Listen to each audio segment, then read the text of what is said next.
Satyabama Institute of Science and Technology.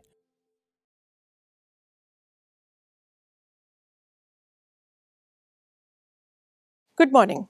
I am Dr. Deepa, Assistant Professor, College of Physiotherapy, Satyabama Institute of Science and Technology, deemed to be University. Now let us go to the fourth, final part of our principles of aerobic exercises. Here we are going to learn about the application of these aerobic principles. Aerobic conditioning program for coronary artery disease. Now, the cardiovascular diseases, what are they? They are a class of diseases which are related to the heart or blood involving the stroke, heart failure, hypertension, coronary artery disease, heart arrhythmia, peripheral artery disease and atherosclerosis. Cardiovascular diseases can be properly managed by or prevented by controlling blood pressure, avoiding smoking, alcohol drinking, and modifying the lipid glucose levels through lifestyle modifications as sleep, emotion, exercise and diet, which is called as the SEED intervention. Statistics. Now let us see, physical activity has been identified as the fourth risk factor causing, if not done, causing 3.2 million deaths annually. Various studies shows obesity and dose response relationship between increased physical activity and decreased occurrence of CVD, including reduced blood pressure, body weight, LDL and elevated glucose tolerance levels. Lack of exercise leads to 6% of coronary artery disease occurrence worldwide. Physical activity deficiency leads to obesity, endogenous inflammatory molecules and coagulatory factors. In addition, there is a coordinated protective effects to decrease the overall incidence of CVD by exercise.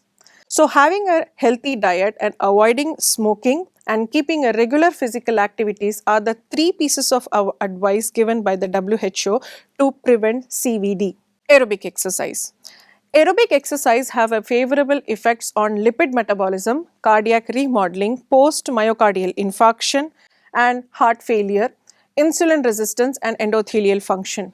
The general recommendation by the American Heart Foundation are 30 minutes 3 times a week to reach at least 150 minutes per week of moderate exercise or 25 minutes 3 times a week to reach at least 75 minutes per week of vigorous activity.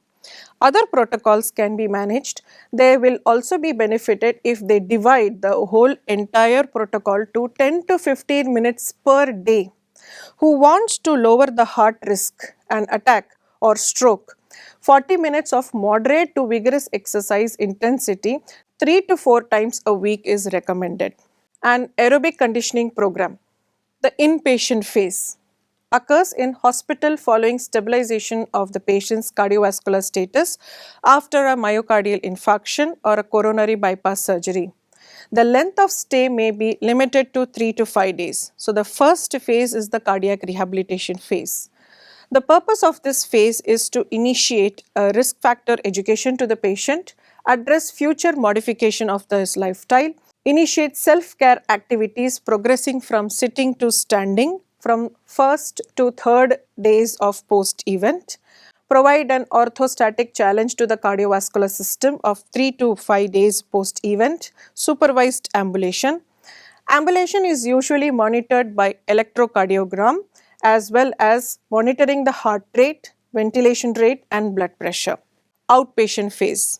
The outpatient phase of the program is initiated either upon discharge from the hospital. These programs usually last from 3 to 8 weeks and the delay of this time allows the myocardium to heal. The purpose of this phase is to start with a low level of exercise training, enhance the cardiac functions. This may also help to eliminate angina and ST segment changes in the ECG. Determine the effect of medications on increasing functional activity, also to relieve anxiety and depression. Guidelines. Symptom limited stress test is performed 6 to 12 weeks after hospital discharge. The exercise program is predominantly an aerobic system and generally for the patients whose functional capacity is greater than 5 METs. The exercise prescription is usually based upon the symptom limited test. Guidelines. intensity as low as 40 to 60% of maximum heart rate, duration which is limited to 10 to 15 minutes at start, progressing 30 to 60 minutes at patient status improves.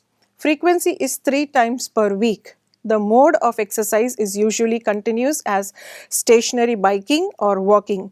These activities allow ECG monitoring by telemetry. Another method can be applied is circuit interval training, which is a common method used in the phase 2. So, the patient can exercise on each modality and he can perform more physical work at higher intensity, maintain the lactic acid, avoid oxygen deficits at minimum level, and also exercise at lower rate of perceived exertion. The weight training should be done at a lower level and may be initiated when the individual has undergone a symptom limited stress testing.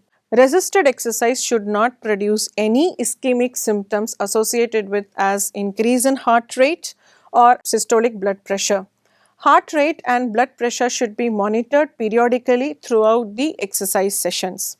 Starting weight may be calculated with the 40% of one repetition maximum. Progression should be done with 3 consecutive sessions and the peak of heart rate is below the target rate. A supervised exercise conditioning program which is often continued in the hospital or a community setting. The purpose is to continue or improve or to maintain the phase 2 learning exercise objectives. So the guidelines could be recreational activities can be involved to maintain levels guided during the phase 2. Swimming could be incorporating as use of arms and legs. Further, outdoor hiking which is on a level terrain and activities of 8 METs can be involved. Jogging 5 miles per hour, cycling approximately 12 miles per hour, vigorous downhill skiing.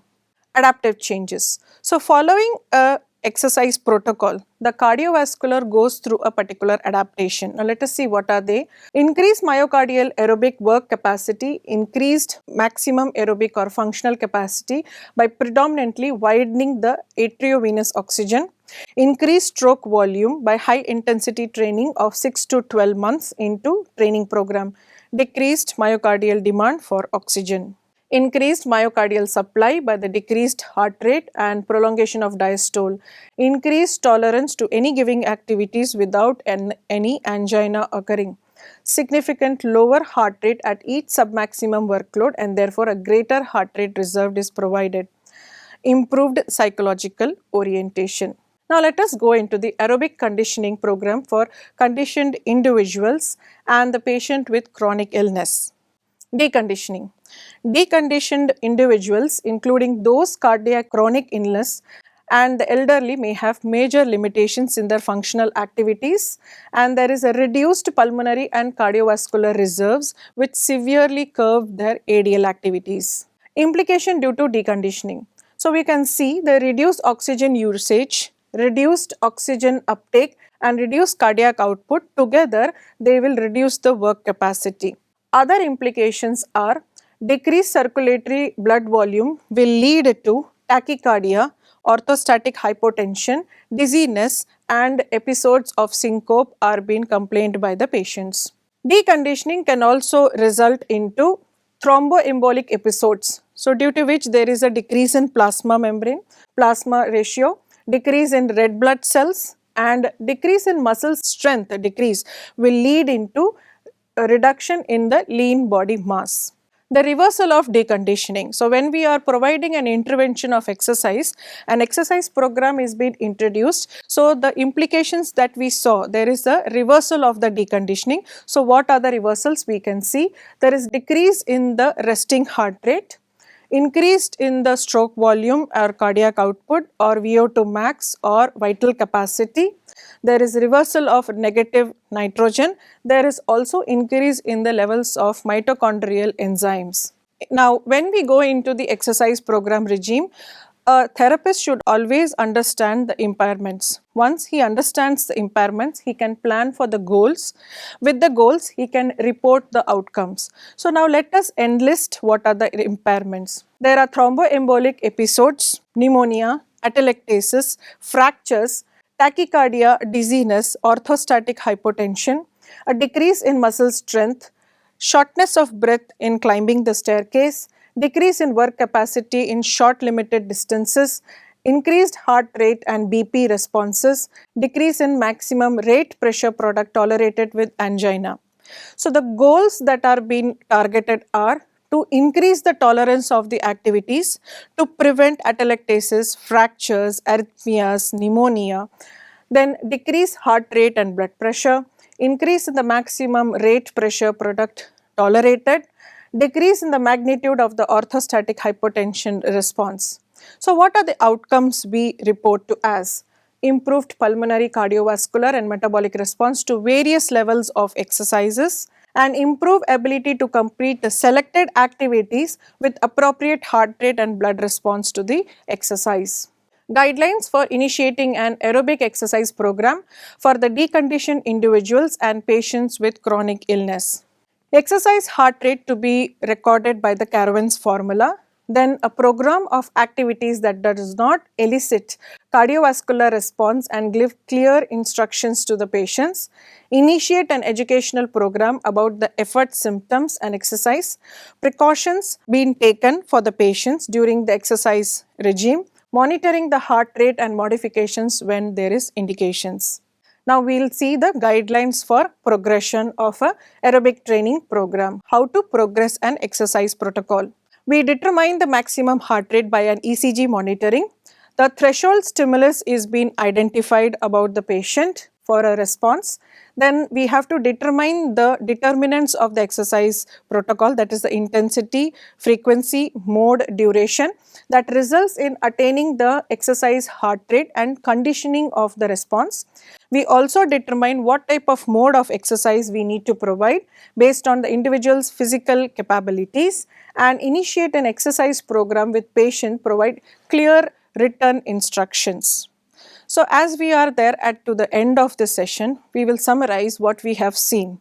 So this typically applications of aerobic exercise, we have seen how to apply an exercise program for a coronary artery disease patient, phase 1, phase 2 outcomes, and also we have seen how to progress the exercise programs with proper guidelines. Thank you.